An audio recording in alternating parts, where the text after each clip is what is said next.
समीरा की पहली animation film के पुरस्कृत होने पर उसे बधाई देने उसके सहपाठी अनंत के साथ उसका दोस्त मयंक भी आया था। मयंक सुबह ही मुंबई से आया है, मेरे पास ठहरा है, अनंत ने कहा।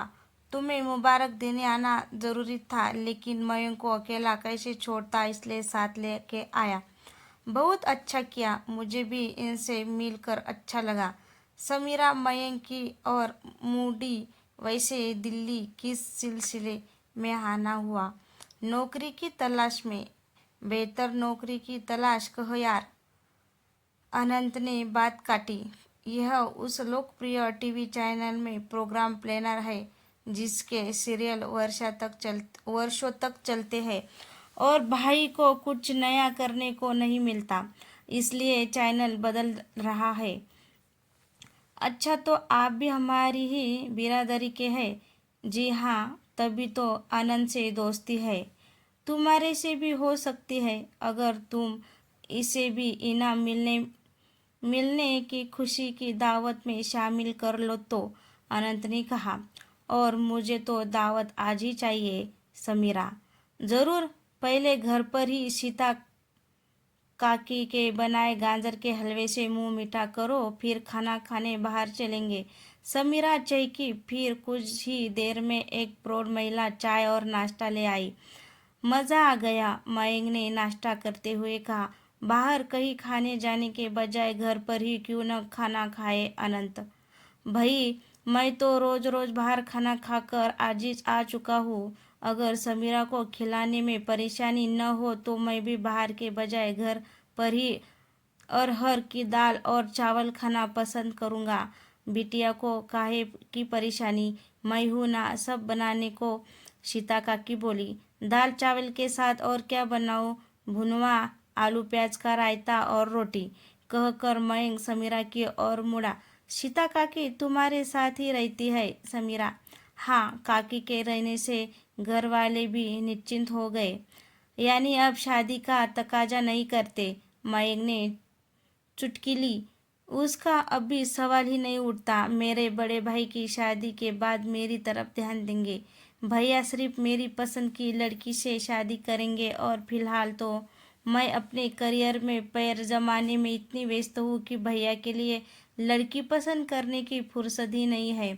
भैया तुम्हारी पसंद की लड़की ही क्यों चाहते हैं? अनंत ने पूछा। क्योंकि मम्मी पापा के बाद हम दोनों भाई बहन ही एक दूसरे का सहारा होंगे, इसलिए हमारे जीवन साथी हमारी पसंद के होने चाहिए। भैया ने किताबी कीड़ा होने की वजह से कभी लड़कियों में दिलचस्पी नहीं ली, मगर अब पत्नी ऐसी चाहते हैं जो घर परिवार के साथ साथ उनके बिजनेस का भी दायित्व संभाले और सोसाइटी में उभरते उद्योगपति की सुंदर स्मार्ट पत्नी भी लगे। लगता है आपकी फैमिली भी मेरे परिवार की तरह सोचती है, मयंक ने कहा। बड़े भैया के लिए लड़की दीदी और मैं पसंद करेंगे और मेरी बीबी सिर्फ भाभी, क्योंकि परिवार की संयुक्तता तो देवरानी जेठानी के तालमेल पर ही निर्भर करती है। तेरा तो यार दिन रात लड़कियों से पाला पड़ता है, कोई पसंद आ गई तो क्या करेगा? आनंद ने चुटकी ली। तभी तो लड़कियों से हाय बाय तक पहुंच संभल कर करता है। खड़ूस, नकचड़ा, अकड़ू, न जाने कितने उपनाम है मेरे।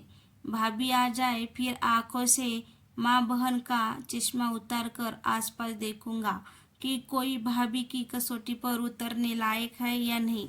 मयंक हंसा। दोनों दोस्तों ने चटकारे ले लेकर खाना खाया और फिर मयंक ने कहा, पेट तो भर गया काकी, लेकिन आंखें नहीं भरी। कल वापस मुंबई जा रहा हूँ, लेकिन जब भी आऊँगा खाना यही खाऊंगा।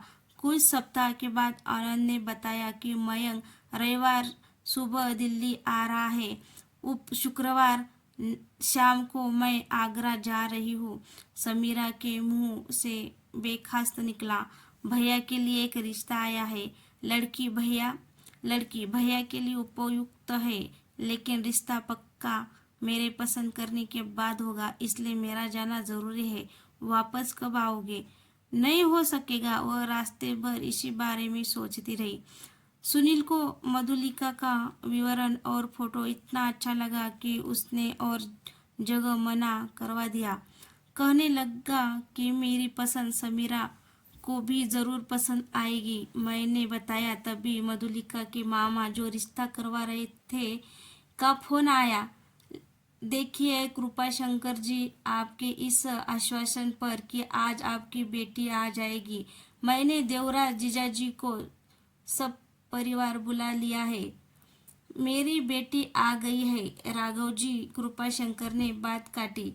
शाम को मिल लेना, दोपहर को लंच पर आ जाए ताकि शाम तक हो जाए। राघव ने कहा, असल में एक अजीब सी शर्त है। मधु की शादी के लिए उसे भरी पूरी क्लोजनिटी फैमिली चाहिए। ऐसे ही एक और परिवार का प्रस्ताव भी है जीजाजी के पास। अगर आपके यहाँ बात नहीं बनती तो जीजाजी उन लोगों से तुरंत मिलना चाहते हैं, इसलिए जल्दी में है। देखिए, हमने तो तस्वीर पसंद करके ही मिलने का फैसला किया है, स्पष्टवादी पापा ने कहा। समीरा की व्यवस्था के कारण मिलने में देर हो गई। खैर, लंच पर मिलते हैं। समीरा ने राहत की सांस ली। दूसरी पार्टी भी जल्दी में है, इसलिए रोके की रस्म तो आज ही हो जानी चाहिए ताकि काम का बहाना बनाकर वह कल ही दिल्ली लौट आए। मधुलिका तस्वीर से भी अधिक आकर्षक थी। तटस्थ लगने की कोशिश करने के बावजूद सुनील की मुख मुद्रा से तो लग रहा था कि वह उस पर मर मिटा है। मधुलिका का छोटा भाई मोहित समीरा से बड़ी दिलचस्पी से एनिमेशन फोटोग्राफी के बारे में पूछ रहा था। लगता है फोटोग्राफी का बहुत शौक है तुम्हें, समीरा ने पूछा। हमारे यहाँ सभी को फोटोग्राफी का शौक है।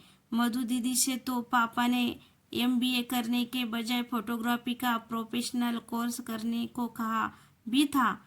फिर आपने किया क्यों नहीं, समीरा ने मधुलिका से पूछा।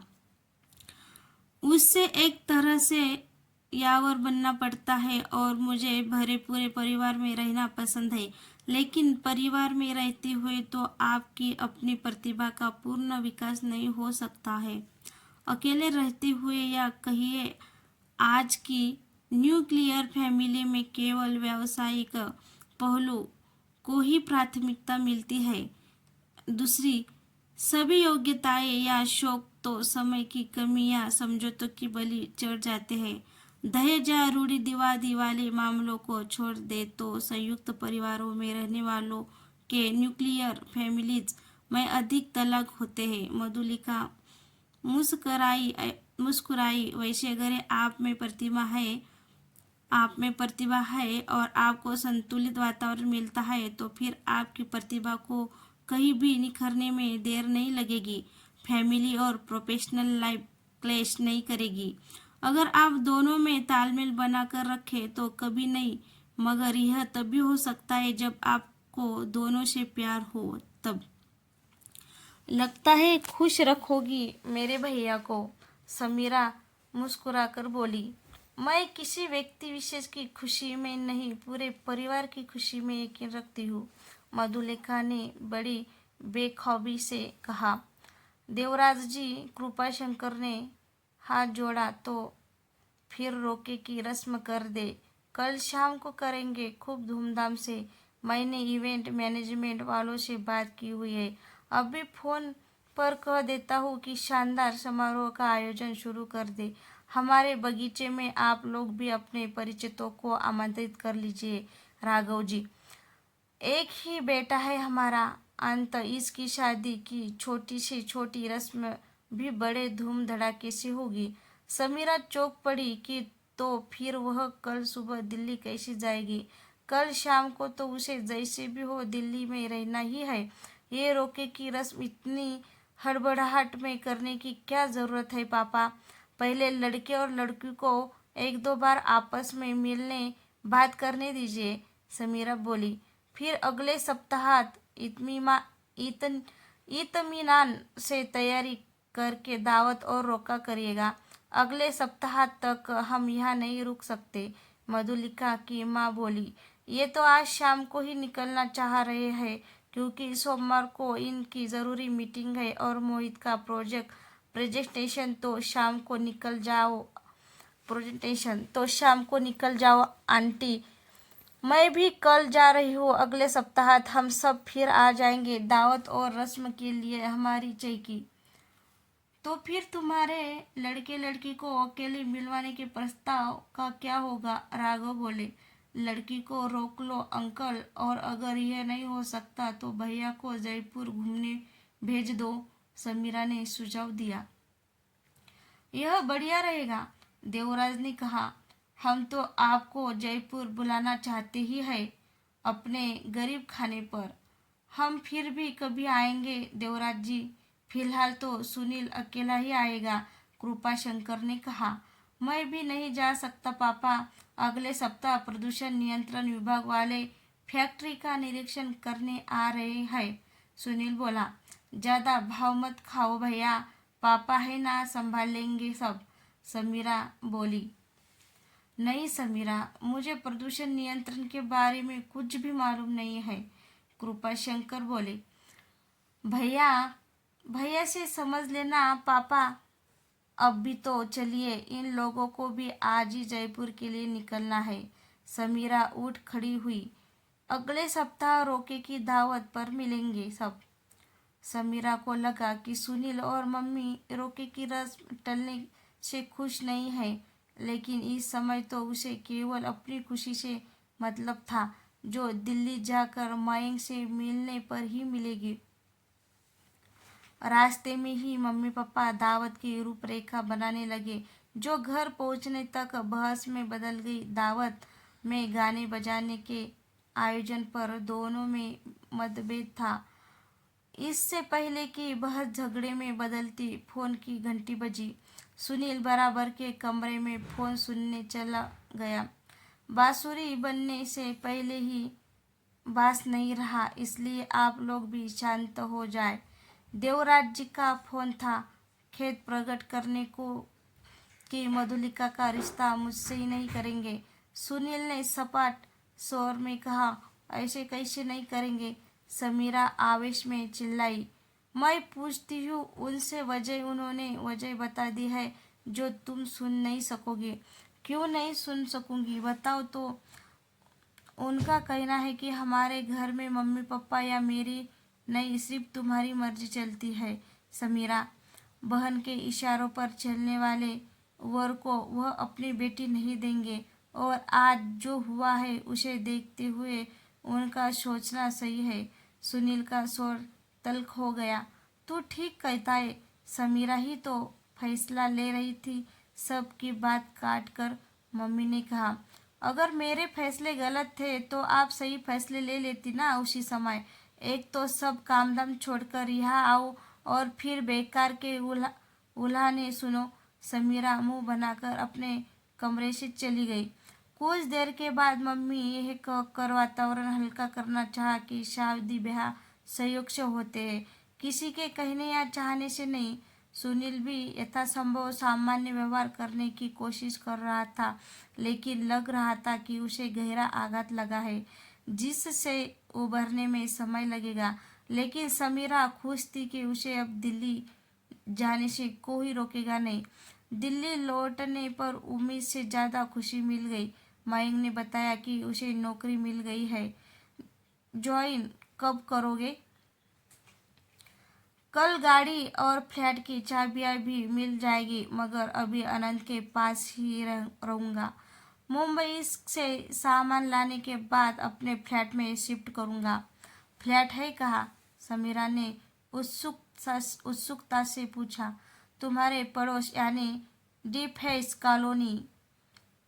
कॉलोनी में, लेकिन अगर दूर भी होता तो भी चलता, क्योंकि जब मिलना हो तो फासलों से कुछ फर्क नहीं पड़ता। मिलने पर फर्क फासलों से नहीं, फुर्सत से पड़ता है यार, अनंत बोला।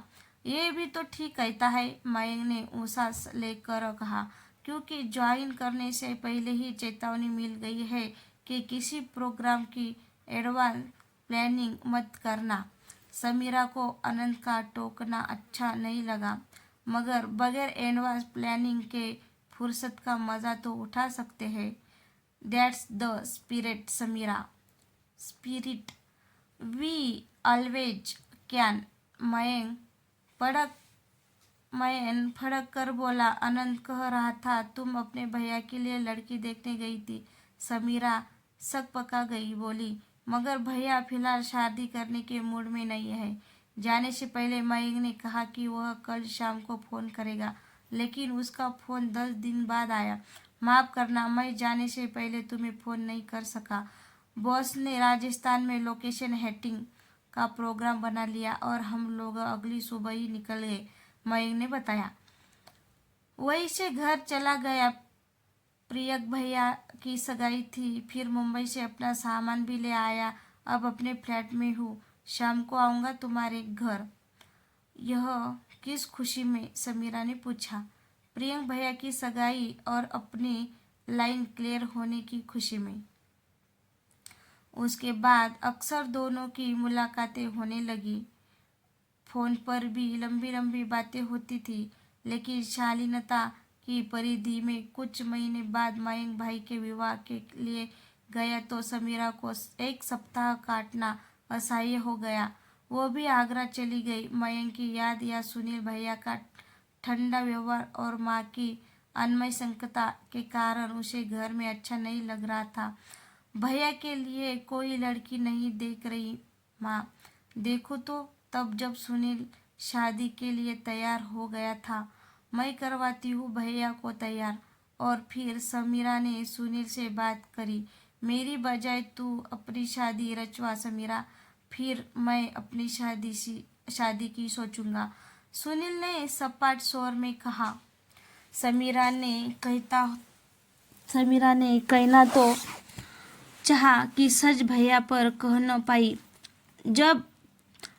जब मयंक की लाइन भी क्लियर हो गई है तो मैं भी अपना ब्याह रचा लेती हूँ, समीरा सोचने लगी। मयंक के लौटने के बाद उसने उसे बताया कि भैया उसकी शादी के बाद ही शादी करेंगे। अनंत अब घर वाले उसकी शादी जल्दी करना चाहते हैं। किससे? तुम चाहो तो तुमसे भी हो सकती है, तो करवा जल्दी से। मैंने भाभी को तुम्हारे बारे में बता दिया है। उनका कहना है कि लड़की के यहाँ से प्रस्ताव भिजवाओ, सगाई शादी मैं अनफनान में करवा दूंगी। भाभी बहुत ही समझदार, स्नेहमयी और सुलझी हुई है, और मेरे ख्याल से तुम भी वैसे ही हो। खूब पटेगी तुम दोनों में। लेकिन यह बात मैं स्वयं घर वालों को नहीं बता सकता। तुम्हारे घर से प्रस्ताव आने के बाद तो कह सकता हूँ कि काम के सिलसिले में तुमसे मिलता रहता हूँ। तुम हमारे परिवार के लिए उपयुक्त हो, मयंक बोला। मैं भी स्वयं घर वालों से तुम्हारे घर प्रस्ताव भेजने को नहीं कह सकती, मगर फ़ोन पर तुम्हारी बात सुनील भैया से करवा सकती हूँ। हाँ, करवा देना, मयंक बोला। उसके बाद सब बहुत तेजी से हुआ। मोबाइल पर संपर्क, ईमेल से फोटो और विवरण, और फिर मयंक के पिता जनक का फोन आया। लड़के की मुलाकात की ज़रूरत न सही, लेकिन मयंक की माँ और भाभी का लड़की से मिलना तो ज़रूरी है।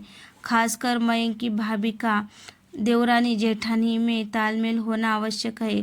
कृपा शंकर जी, ताकि हमारे बाद हमारे बच्चे हिलमिल कर रहे। आप बिल्कुल ठीक कह रहे हैं। आगरा या दिल्ली में आपका स्वागत है, और अगर आपको आने में कोई परेशानी है तो मैं सहपरिवार पुणे आ जाता हूँ। इतनी परेशानी उठाने की ज़रूरत नहीं है। मयंक की माँ और भाभी दिल्ली जा रही है मयंक के पास। आप भी अपनी पत्नी को वहाँ भेज दीजिए। समीरा से मिलने के बाद अगर मेरी बड़ी बहू उसे पसंद कर लेगी तो मैं भी आ जाऊँगा, और आप भी आ जाना। कृपा शंकर ने यह बात समीरा को बताई। मयंक की बेसब्री देखकर तो लग रहा था कि यह मिलना मिलाना महज एक औपचारिकता है। रिश्ता तो पक्का है, लेकिन उसके पिताश्री के अनुसार उनकी बड़ी बहू की सहमति ही सर्वोच्च होगी। असलियत क्या है? मयंक अपने भाभी को मेरे बारे में बता चुका है, और उन्होंने चटमंगनी पट शादी करवाने का आश्वासन दिया है। समीरा ने शर्माते हुए कहा, लेकिन किसी कारण अगर भाभी ने तुझे पसंद न किया तो मयंक क्या करेगा? यह तो मयंक से पूछना पड़ेगा पापा।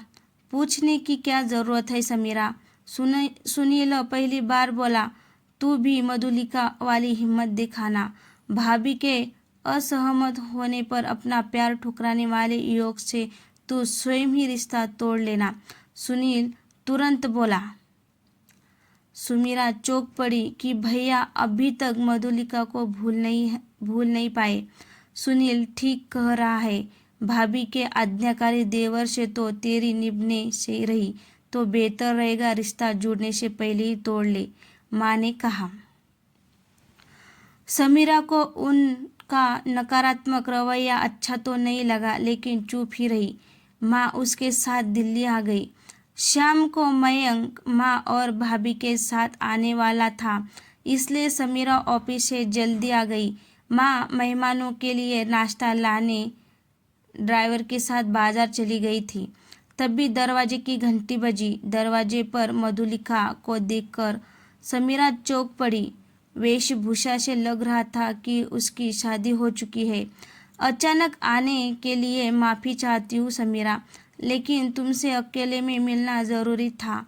मैं मयंक की भाभी हूँ।